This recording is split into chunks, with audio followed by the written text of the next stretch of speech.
MOHELA is a contracted student loan servicer for the Department of Education.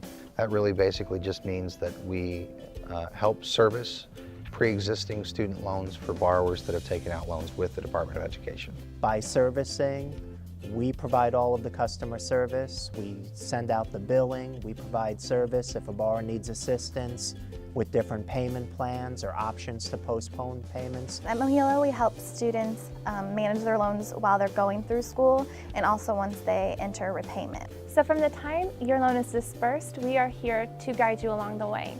Student loan counselors are available to answer any questions you may have and offer repayment solutions based on your circumstances. They let you know of your options such as repayment plans, forbearance, deferments, and also if you are eligible for any forgivenesses.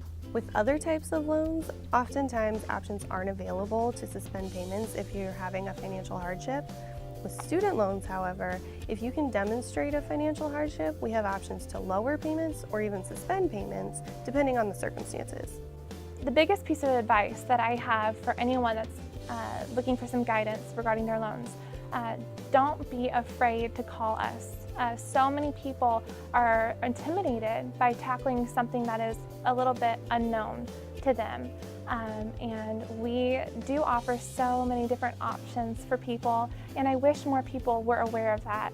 We all have issues in life, and sometimes people get scared to call in because of a past due status, and I want them to know they have plenty of options. We are always here to help. If you can't make a payment, definitely let us know and we can work with you. I love helping people relieve that burden off their shoulders because they've been putting it off for so long. It is a sound investment to invest in understanding how it all works, and that means communicating with your servicer.